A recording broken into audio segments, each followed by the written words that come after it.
जय गुरु जी, शुक्राना गुरु जी। संगत जी, आज का सत्संग आप अंत तक सुनिएगा, आपको बहुत अच्छे आंसर्स मिलेंगे। सो जय गुरु जी, शुक्राना गुरु जी। जुलाई 2011 मुझे कुछ मित्रों और परिवारों के सदस्यों से गुरु जी के बारे में पता चला, पर मैंने कभी भी उनसे मिलने की कोशिश नहीं की। मेरे विचार से जब गुरु जी की इच्छा हो तभी हम उनको जान सकते हैं। फिर ऐसा हुआ कि हमारे परिवार के एक सदस्य ने हमें एक ईमेल भेजा, ये बताते हुए कि उनका सत्संग गुरुजी की वेबसाइट पर डाला गया था। मैंने उसका सत्संग पढ़ा तो मैं विस्मित होकर आगे और पढ़ने लगी। मेरे अंदर गुरुजी के लिए श्रद्धा जगी और मैं जानने लगी कि उनके पास दिव्य शक्ति है, किंतु उनमें मेरी सच्ची श्रद्धा कुछ महीने बाद विकसित हुई। मैं अपनी 16 माह की बेटी के साथ अमेरिका से भारत जा रही थी। मेरी बेटी पहली बार हवाई जहाज़ में सफ़र कर रही थी और 16 घंटे की उड़ान के बारे में सोचकर मैं घबरा रही थी। उसके लिए हवाई जहाज़ पर सीट नहीं थी, जिसका मतलब था कि 16 घंटे उसे मेरी गोद में ही बैठना था। मैं शौचालय कैसे जाऊंगी, ये सोचकर मैं बहुत घबरा रही थी। क्या होगा अगर वह सारा समय रोती रही?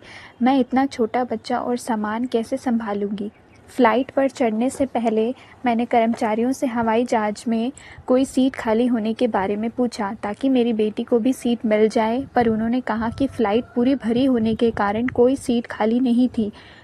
इनमें से कोई हैरानी वाली बात नहीं थी, क्योंकि इससे पहले भी जब मैं एयरलाइन में फ़ोन करके पूछा था तो मुझे यही जवाब मिला था। मैं हवाई जहाज़ में चढ़ी और गलियारे के साथ वाली सीट पर 2 और महिलाओं के साथ बैठ गई। मैं अपने पति को फ़ोन करके बता ही रही थी कि हम बैठ गए थे और फ़्लाइट बस उड़ने ही वाली थी कि अचानक मेरे साथ बैठी हुई लड़की उठी और आगे वाली सीट पर जाकर बैठ गई। ये सब फ़्लाइट अटेंडेंट को बिना मेरे कुछ बोले हुआ और इतनी जल्दी हुआ कि मुझे कुछ पता ही नहीं चला कि कैसे हुआ। जब सारी फ़्लाइट भरी हुई थी तो एक सीट खाली कैसे हो गई? ये गुरुजी का आशीर्वाद था। उनकी दृष्टि हम पर थी। ये बताने की आवश्यकता नहीं है कि भारत से वापस जाते समय भी मुझे साथ वाली सीट खाली मिली। मेरी बेटी की भारत की पहली यात्रा पर गुरुजी ने मुझे और मेरी बेटी को आशीर्वाद दिया। एक और घटना घटी जब मेरी कंपनी का कंप्यूटर मुझे एक एरर मैसेज दे रहा था। काम पर मैं समाचार संबंधित वेबसाइट देख रही थी, जिसके कारण इंटरनेट द्वारा कंप्यूटर में वायरस आ गया। मेरे कंप्यूटर ने काम करना बंद कर दिया और मैं बहुत डर गई, क्योंकि अब मुझे हेल्प डेस्क की सहायता लेनी पड़ती। ऐसा करने पर उन्हें पता चल जाता कि मैं इंटरनेट पर थी, जो कंपनी के नियमों के विरुद्ध था, और इस बात पर मेरी नौकरी भी जा सकती थी। कंप्यूटर बंद करके मैं घर चली गई, ये सोचते हुए कि हो सकता था कि अगले दिन तक वायरस चला जाए। अगले दिन जब मैं काम पर गई तो वायरस अभी भी था। जब मैं बहुत डरी हुई थी, मैंने एक बार फिर कंप्यूटर बंद किया, पर इससे भी कुछ नहीं हुआ। फिर मैंने बहुत ज़ोर लगाते हुए गुरुजी से प्रार्थना की और अपने पर्स में से गुरुजी के चरण कमलों की तस्वीर वाला बुकमार्क निकाला और उसे अपने कंप्यूटर पर रख दिया। एक अंतिम कोशिश करते हुए मैंने अपना कंप्यूटर बंद किया और दोबारा चलाया, और जादू की तरह वह बिल्कुल ठीक चल रहा था। एक बार फिर गुरुजी की कृपा और उनका आशीर्वाद। मैं पूरे मन से गुरुजी के आशीर्वाद के लिए और जब भी मुझे उनकी आवश्यकता पड़ती है, मेरे साथ होने के लिए उनका धन्यवाद करती हूँ। संगत जी, आंटी जी का सत्संग यही समाप्त होता है। सो जय गुरु जी, शुक्राना गुरु जी। जय गुरु जी, शुक्राना गुरु जी। संगत जी, आज का सत्संग आप अंत तक सुनिएगा, आपको बहुत अच्छे आंसर्स मिलेंगे। सो जय गुरु जी, शुक्राना गुरु जी। जुलाई 2007 जब विपत्तियों का सामना करता हुआ मनुष्य समुद्र में पतवार विहीन नाव भांति घूमने लगता है, गुरुजी की कृपा उसकी रक्षा करती है। मैं गुरुजी को बहुत पहले से जानता था। मैंने 2000 से नियमित रूप से उनके पास जाना आरंभ किया था। इस अवधि में मुझे उनके अनेक चमत्कारों से परिचय हुआ और संगत के सदस्यों से उनके अनुभव सुनने का सौभाग्य भी प्राप्त हुआ। गुरुजी के चमत्कारों का वृत्तांत सुनने के पश्चात हम सब इसी निर्णय पर पहुंचते हैं कि गुरुजी विद्यमान हैं, सर्वज्ञाता और सर्वशक्तिशाली हैं। गुरुजी दिव्य आश्रय के वह असीम स्तोत्र हैं जहाँ पर सबका स्वागत है। गुरुजी उस दया के भंडार हैं जो बिना कहे और बिना बताए आपके पास आती है।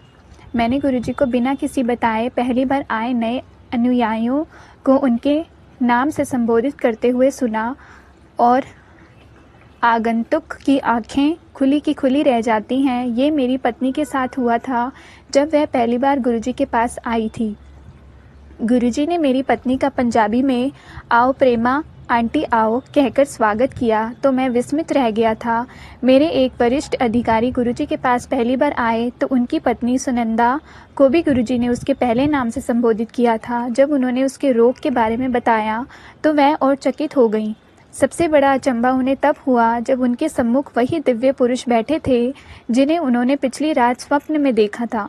एक अन्य अवसर पर मेरे एक घनिष्ठ संबंधी और उनकी पत्नी ने जब गुरुजी के पहले दर्शन किए तो उन्होंने मुस्कुराकर प्रश्न किया, लव मैरिज? दंपत्ति थोड़े शर्मा गए थे पर उन्होंने हाँ में उत्तर दिया। गुरुजी को इन सब के बारे में कैसे पता चलता है? अपनी सर्वज्ञाता प्रतिभा से। गुरुजी की उपचार करने की क्षमता तो सर्वविदित है। उन्होंने कैंसर, सिरोसिस आदि अनेक असाध्य रोगों को ठीक किया है। निसंतान और बांझ महिलाओं को संतान हुई है। युवकों के अनेक उदाहरण हैं जहां पर उन्होंने किसी परीक्षा में उत्तीर्ण होने की आशा छोड़ दी थी किंतु गुरुजी की दया से वह अति उत्तम अंकों से सफल हुए हैं। अनेक अनुयायियों को उनके आशीर्वाद से नौकरियां मिली हैं।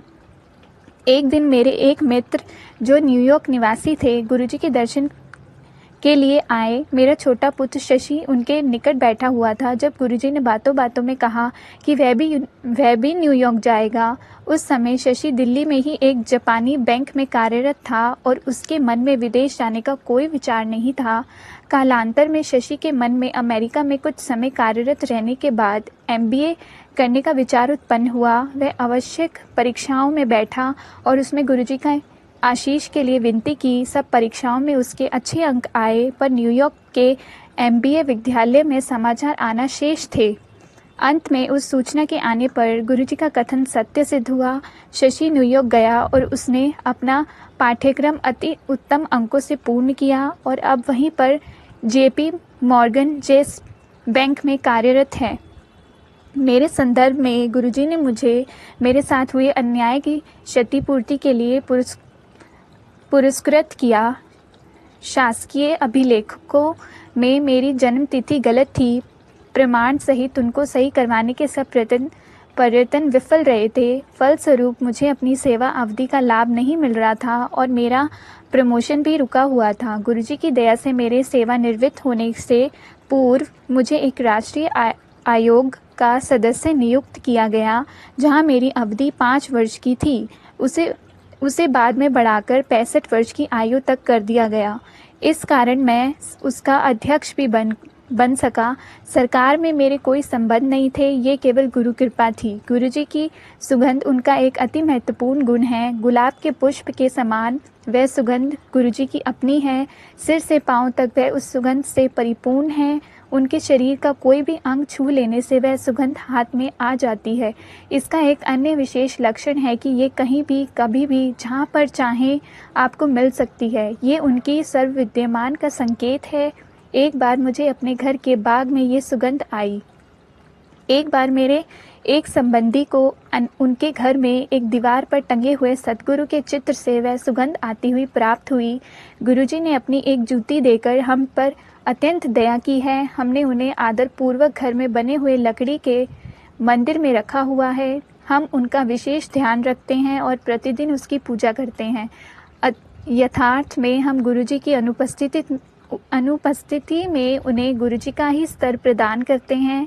ये चमत्कार ही है कि उसे घर में आए 4 वर्ष हो गए हैं किंतु उसमें गुरुजी की सुगंध अभी तक बनी हुई है। यदि आपकी गुरुजी में निष्ठा है तो उनकी वह सुगंध कहीं भी आ जाएगी। एक बार मेरा बड़ा पुत्र संजय 1 वर्ष के पाठ्यक्रम के लिए ऑक्सफोर्ड गया था। उसे वहाँ विद्यालय के प्रगण में एक स्थान पर उसकी यही सुगंध मिली। इसकी पुनरावृत्ति मेरे छोटे पुत्र के साथ हुई जब उसे मैनहट्टन में यही सुगंध मिली। गुरुजी की छत्र छाया प्राप्त होने से हमारा परिवार अत्यंत भाग्यशाली है। परिणाम स्वरूप अच्छे फल स्वतः मिलते रहते हैं, भले ही हम उसकी आशा ना करें। इसके लिए हम गुरुजी के अत्यंत आभारी हैं। संगत जी, अंकल जी का सत्संग यहीं समाप्त होता है। सो जय गुरुजी, शुक्राना गुरुजी।